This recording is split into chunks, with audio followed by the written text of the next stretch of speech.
This 85-year-old guy did nothing but complain.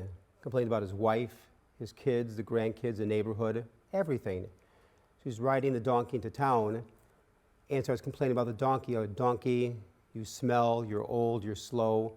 The donkey gets so angry, he flips the guy off his back in the river and the guy drowns.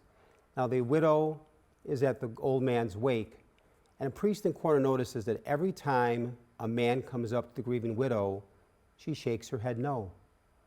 Every time a woman comes up, the grieving widow shakes her head yes. The wake is over and the priest says, I hate to get personal, but I noticed that every time a man came up to you, you shook your head no. Every time a woman, you shook your head yes. Why? The woman simply said, every time a man came up to me, he would ask, is there anything I can do for you? No, thank you. I'm fine. Every time a woman came up to me, she would ask, can I borrow the donkey?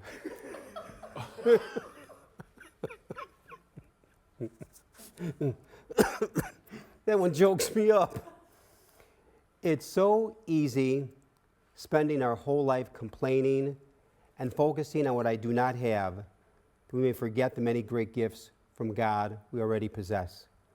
We can spend our whole lives justifying and rationalizing our actions and behavior because everyone else is doing it, or I've been given a bad break by God anyway, or I deserve better, that we never confront ourselves in the mirror with real honesty.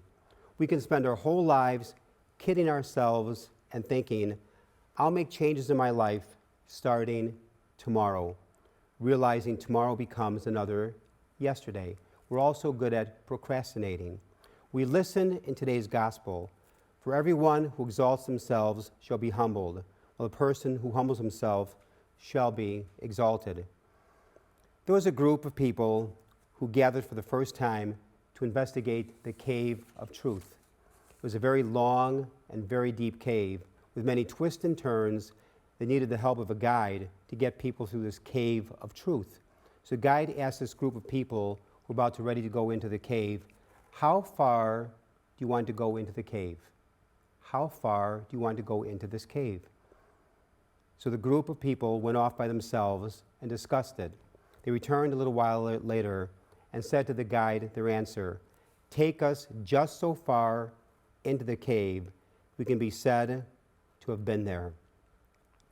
We need to honestly face ourselves with our limitations, frustrations, broken dreams, and not run from the truth of ourselves.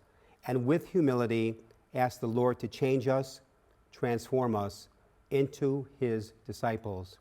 The truth is, we need to be honest with ourselves and live each day for God and in God.